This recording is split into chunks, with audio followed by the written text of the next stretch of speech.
Hello les guys, j'espère que vous allez bien. On se retrouve dans un nouvel épisode de Transforme tes relations, le podcast qui t'apprend à gérer tes relations humaines, mais également à t'épanouir dans celles-ci. Les épisodes sont publiés tous les mercredis et dimanches à 21h, alors ajoute le podcast à ta bibliothèque pour ne manquer aucun épisode. Aujourd'hui, on parle des collègues qui ne pensent pas comme nous. Comment travailler avec des collègues qui n'ont pas les mêmes convictions que nous? Quand je parle de convictions, je parle de convictions personnelles. Donc des convictions religieuses, des convictions politiques, des convictions philosophiques. Comment travailler avec des gens qui pensent le contraire de ce que nous pensons? Le contraire de nos convictions religieuses, le contraire, l'opposé de nos convictions politiques. Comment on fait pour travailler avec ces personnes-là sans être irrité, sans être fâché, sans être agressif avec ces personnes? Dans cet épisode, je vais te partager plusieurs stratégies pour bien te positionner, pour bien travailler avec des personnes qui n'ont pas les mêmes convictions que toi. Donc si tu es dans cette configuration où tu sens qu'un collègue ne pense pas comme toi et ça te titille un peu, reste bien dans l'épisode. L'épisode est fait pour toi. Prends de quoi noter et installe-toi dans un lieu calme. Une fois que c'est fait, on peut commencer.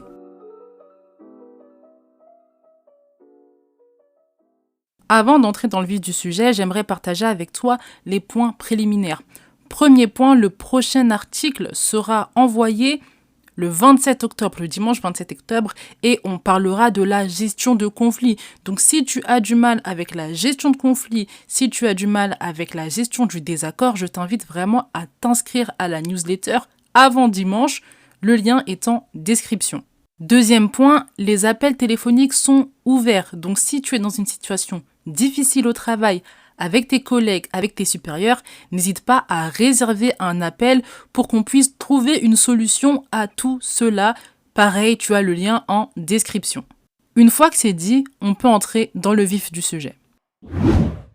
J'aimerais distinguer premièrement deux cas de figure. Le premier cas de figure, c'est le cas de figure où les collègues ont des opinions différentes des tiennes, mais ils ne les expriment pas forcément. D'abord, je parlerai de ça et ensuite, je parlerai du cas où ses collègues l'expriment à haute voix, devant toi, ils n'hésitent pas.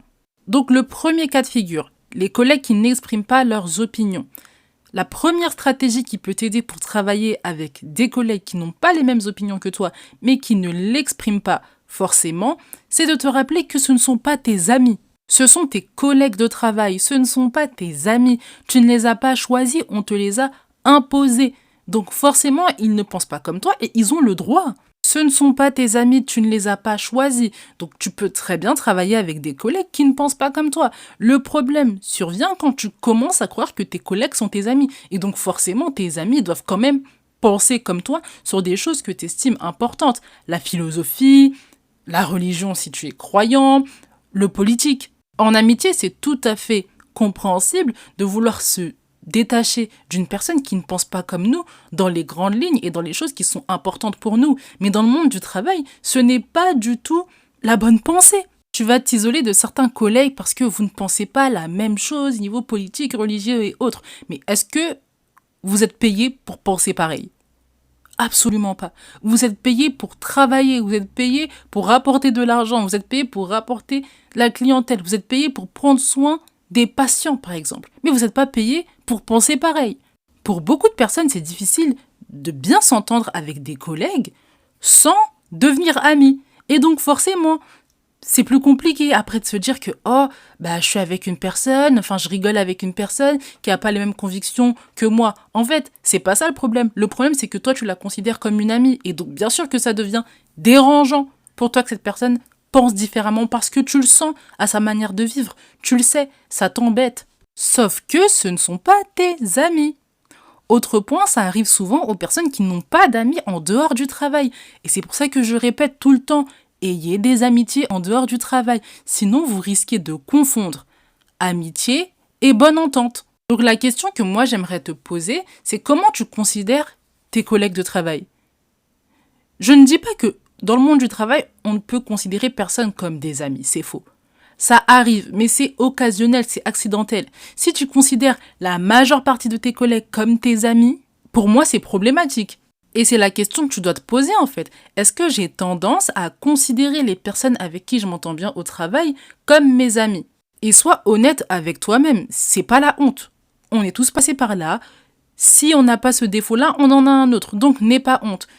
Il y a un abonné qui m'a écrit par rapport à une situation, je pense que je l'étudierai avec vous bientôt dans un épisode de podcast, et il m'avouait ça en fait, qu'il a tendance rapidement à considérer ses collègues comme des amis.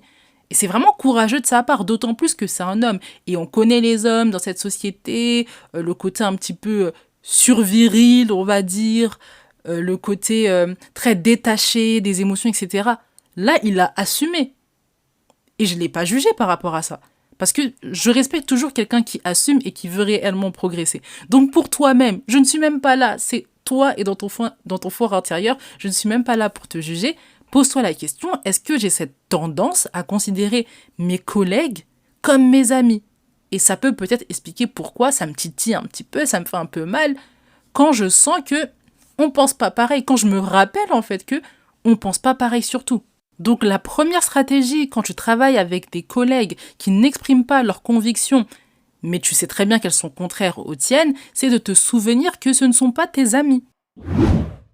La deuxième stratégie pour travailler avec des collègues qui n'ont pas les mêmes convictions que toi et qui ne les expriment pas forcément, c'est d'accepter qu'ils ont le droit de penser différemment.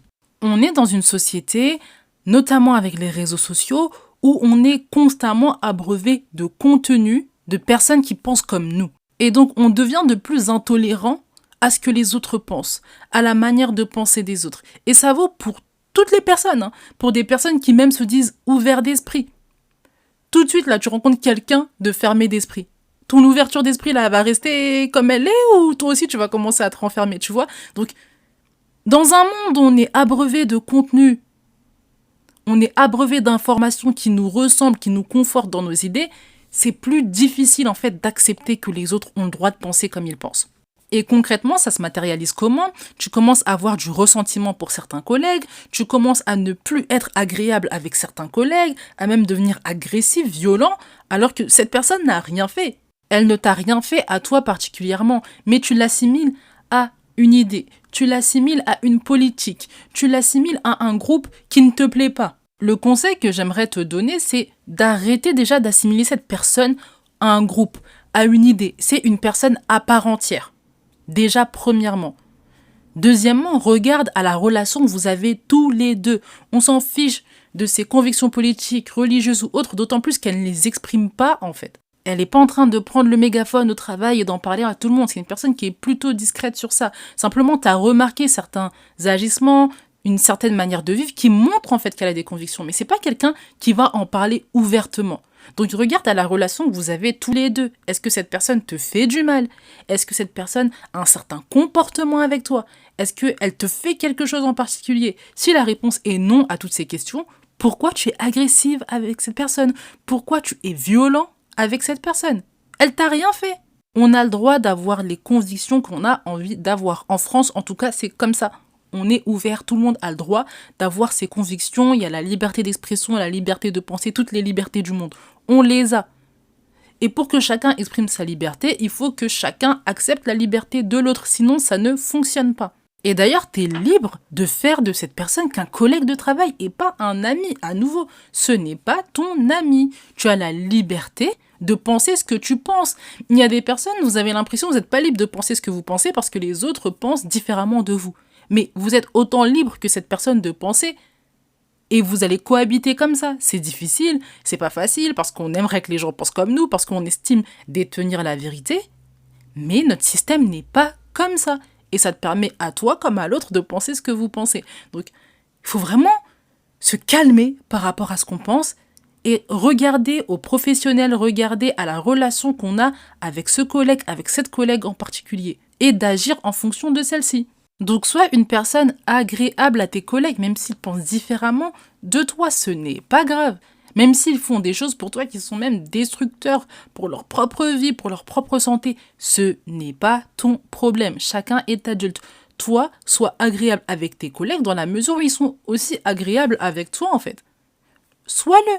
Il n'y a pas de souci. Commence pas à avoir de la rancœur, avoir le cœur fermé par rapport à certains collègues qui ont certaines convictions. Tu n'es pas payé pour ça et ça te bouffe de l'énergie et on n'est pas là pour ça. Donc la deuxième stratégie pour travailler avec des collègues qui n'expriment pas ouvertement leurs convictions, mais qui ont des convictions contraires aux nôtres, c'est d'accepter qu'ils ont le droit de penser comme ils pensent. Maintenant, deuxième cas de figure. Le cas de figure où les collègues qui ne pensent pas comme toi, qui n'ont pas les mêmes convictions que toi, les expriment ouvertement. La première stratégie quand tu es confronté à des collègues qui expriment ouvertement des convictions qui sont contraires aux tiennes, c'est de te poser la question suivante. Est-ce que les opinions en question relèvent de la loi, relèvent d'un délit ou pas? Pourquoi je commence par là? Parce qu'il y a des convictions qui ne sont pas des convictions mais des délits. Mais aujourd'hui, c'est tellement ancré dans l'inconscient collectif que c'est une conviction qu'on oublie que c'est un délit. L'exemple parfait, c'est le racisme. Le racisme n'est pas une opinion, le racisme, c'est un délit. Le racisme est puni par la loi. Donc il y a des collègues qui vont s'amuser à être racistes et qui vont partir du principe que c'est leur opinion. Mais c'est pas leur opinion, c'est un délit. C'est un délit, c'est prévu par la loi, il y a un code pénal pour ça, enfin, c'est prévu. Donc toi, commence pas à paniquer, à te dire « Oh, mon relationnel, etc. » C'est un délit. Donc tu as un arsenal juridique pour ça et tu peux l'utiliser si tu as envie de l'utiliser. Et d'ailleurs, n'hésite pas à rappeler à ses collègues que le racisme, c'est un délit si tu en as la possibilité. Rappelle-leur, ça fait déjà un peu plus peur, en fait, aux gens de se dire que « Ah ouais, c'est vrai que c'est un délit. » Donc je ne peux pas parler comme ça, parce que juridiquement, je peux avoir des problèmes. Donc si ça relève de la loi, n'hésite pas à utiliser la loi en ta faveur. Tu es en position de force. Maintenant, je vais apporter une nuance. Par exemple, il y a un collègue qui se revendique d'un parti politique. Et tu sais que ce parti politique, il a une idéologie un petit peu raciste ou une idéologie qui ne te plaît pas et qui relève d'un délit. Cette personne ne s'est pas montrée ouvertement raciste, mais elle se revendique d'un parti qui l'est. Mais en France, moi je suis en France, je vis en France, donc je parle de la France, c'est autorisé ça. C'est autorisé de t'assimiler à un parti politique qui revendique certaines choses, qui, bon, peuvent être racistes, on sait que c'est raciste, et puis même les partisans sont majoritairement racistes. C'est autorisé. Donc, toi tu peux pas venir en disant non mais cette personne est raciste, tu sais qu'elle l'est. Tu sais qu'elle l'est, ou du moins qu'elle le tolère. Et bon, quand tu tolères le racisme, pour moi, c'est comme si tu l'étais. Donc tu le sais qu'elle l'est. Mais elle ne te dit pas ouvertement des propos racistes. Et donc dans ce cas-là, c'est plus difficile de faire intervenir la loi. J'ai parlé du racisme parce que c'est évident pour moi, mais il n'y a pas que le racisme qui est concerné. Il y a le sexisme, il y a l'homophobie, enfin, il y a beaucoup de délits en fait qui sont concernés. Et donc dans ce cas de figure-là, il faut vraiment se poser la question, est-ce que ça relève de la loi ou pas le comportement, les dires, les faits de certains collègues. Donc la première stratégie quand tu travailles avec des collègues qui expriment ouvertement leurs convictions contraires aux tiennes, c'est de te demander si cette expression relève d'un délit ou non, relève de la loi ou non. Deuxième stratégie quand tu travailles avec des collègues qui expriment ouvertement leurs convictions qui sont contraires aux tiennes. Dans la mesure du possible, évite ces sujets de discussion. Peut-être que tu es une personne qui s'exprime beaucoup dans la vie de tous les jours, tu es quelqu'un, ça te tient à cœur, la liberté d'expression, c'est important pour toi d'exprimer tes convictions. Peut-être que ça a fait aussi l'objet d'un travail en toi, parce qu'avant, tu te recroquevillais un peu, quand tu étais dans des milieux différents du tien, différents de tes origines, tu t'exprimais pas. Maintenant, tu as pris l'habitude de t'affirmer, de t'exprimer, de revendiquer tes opinions. Donc ça fait l'objet d'un travail pour toi et tu y tiens en fait. Quand tu es dans le monde du travail, tu travailles avec des collègues qui ne pensent pas comme toi, ça ne te profite pas en fait. Ça ne te profite pas quand ils en parlent ouvertement. C'est un peu gênant. C'est gênant, surtout quand c'est la majorité, t'es là en train de te battre tout le temps.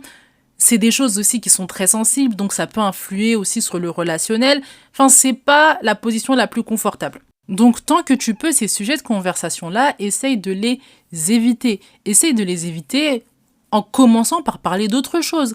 Parle des choses qui vont relier tes collègues et toi plutôt que des choses qui vous divisent.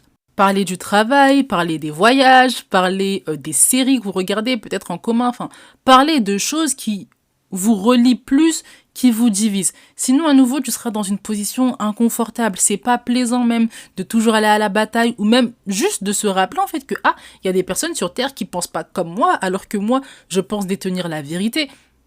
C'est pas la meilleure des positions, c'est pas une position confortable Et moi, j'aime beaucoup aussi diviser le private du public. J'aime bien vraiment en public donner ma facette de moi au travail. Ça me permet vraiment de dissocier et de pas avoir des émotions aussi qui me dérangent en moi, parce que ça suscite des émotions de parler avec des personnes qui ont leurs propres convictions, qui sont totalement contraires aux tiennes. Ils sont même un peu véhéments en fait par rapport à tes convictions. C'est énergivore. Et moi, je viens pas au travail pour être fatiguée. C'est pareil pour toi, tu ne viens pas au travail pour être fatigué, tu ne viens pas au travail pour être épuisé. Donc si tu peux conserver de l'énergie, fais-le. Et en dehors du travail, par contre, avec tes amis, avec des associations, avec des gens qui ont les mêmes convictions que toi, ou même dehors, en débat avec des personnes qui ne pensent pas comme toi, tu as envie de discuter, tu as envie vraiment d'apprendre, tu as aussi envie d'enrichir l'autre, fais-le. Mais le monde du travail, ce n'est pas fait pour ça. Je te rappelle que tu passes beaucoup de temps au travail, donc tout le temps être là à ramer pour discuter, pour débattre avec des collègues, c'est pas la meilleure des choses. Il faut que tu conserves ton énergie et en plus de ça, tu es là pour être payé aussi. N'oublie pas l'objectif, tu viens aussi récupérer ton argent. Donc si tu peux être bien dans ta peau en termes de bien-être, etc. et récupérer ton argent, tu le fais. Et pour ça, ça demande aussi de renoncer à certaines discussions, à certains débats qui te tiennent à cœur.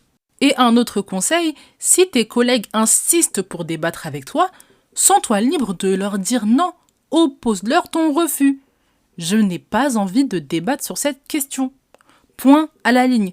Et ils vont insister, ils vont te titiller un peu, ils vont un peu te provoquer, mais ce n'est pas ton problème. Reste ferme. Tu sais pourquoi tu restes ferme, tu sais pourquoi tu ne veux pas débattre. C'est pas parce que t'as pas de conviction, c'est pas parce que t'as pas d'argument, c'est pas pour ces questions-là. C'est parce que tu sais où ça va te mener émotionnellement parlant, tu sais où ça va te mener mentalement parlant, si tu te lances dans ce débat et tu veux éviter cette charge. Donc, tu te tais. Donc, la deuxième stratégie pour travailler avec des collègues qui parlent ouvertement de leurs convictions qui sont contraires aux tiennes, c'est d'éviter dans la mesure du possible les discussions autour de ce sujet. Et enfin, troisième stratégie pour travailler avec des collègues qui expriment ouvertement leurs convictions, c'est de maîtriser ton agréabilité en fonction des circonstances. La règle, c'est de rester agréable avec tes collègues, qu'ils expriment ou qu'ils n'expriment pas leurs convictions. Maintenant, dans le cas de figure où les collègues expriment leurs convictions, c'est même une habitude pour eux, je comprends que tu veuilles prendre un peu de distance. Et ce que j'aimerais dire ici, c'est que c'est normal de vouloir prendre de la distance. Mais prendre de la distance, ça ne veut pas dire ne plus être agréable. Pour certaines configurations, l'agréabilité, c'est juste dire bonjour à un collègue, comment ça va, et ensuite aller dans son bureau et faire ce qu'on a à faire toute la journée et se dire au revoir. Il y a des configurations où c'est de l'agréabilité, ça. Ça aurait pu être même pas bonjour, même pas au revoir, même pas bon appétit. Ça aurait pu être ça. Mais c'est pas ça, c'est bonjour, au revoir, comment tu vas. C'est déjà une certaine agréabilité. Je sais pas si tu vois ce que je veux dire. C'est pour vous dire en fait que l'agréabilité, quand je vous parle d'agréabilité, il y a des degrés. Et donc si vous sentez que ces collègues c'est vraiment trop, on vous provoque, vous pouvez prendre de la distance, Tout va bien, mais restez agréable. Quand on vous pose une question par rapport au travail, fermez pas votre visage, répondez avec un minimum d'agréabilité. Mais vous n'allez pas partir voir ce collègue dans son bureau, prendre la pause café, prendre la pause thé avec eux. Ça se comprend. L'agréabilité, elle se jauge, elle s'applique en fonction aussi des circonstances. Donc il y a des degrés et il faut en avoir conscience. Restez poli, restez agréable. Ce sont vos collègues de travail, ce ne sont pas vos amis. Et d'ailleurs, rappelez-vous que eux, ils sont pas plus sages que vous à exprimer comme ça leurs opinions. Ils sont peut-être en majorité, c'est pour ça que voilà, ils s'amusent un petit peu, mais ils sont pas plus sages que vous parce qu'on est dans le monde du travail et on devrait tous apprendre en fait à mettre nos convictions de côté, pas les oublier, mais plutôt à créer des relations sur les convictions qui nous rassemblent, les convictions professionnelles, sur notre vision, sur nos objectifs pro. Mais malheureusement, c'est pas comme ça tout le temps. Et donc, eux, ils sont pas plus sages que vous. Ils sont pas plus malins que vous à faire ça. Et il faut s'en rappeler quand on décide d'adopter une certaine posture. Tu n'es pas dans la posture de faiblesse, tu es dans une posture réfléchie et tu penses à toi sur le long terme. Ça demande beaucoup de délicatesse pour des gens qui n'en ont pas.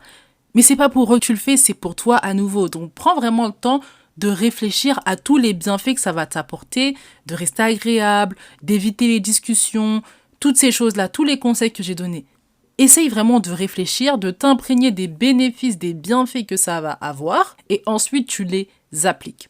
Et d'ailleurs, si tu as du mal à les appliquer seul parce que tu veux un boost, parce que tu veux un point de vue, parce que tu veux aussi que quelqu'un te suive, n'hésite pas à réserver un appel téléphonique avec moi. On va pouvoir discuter de ça, trouver une solution et bien sûr te tenir responsable. Tu vas pouvoir être suivi, donc n'hésite pas à réserver un appel. Tu as le lien en description. Donc la troisième clé pour travailler avec des collègues qui n'ont pas les mêmes convictions que toi et qui les expriment, c'est de maîtriser ton agréabilité en fonction des circonstances.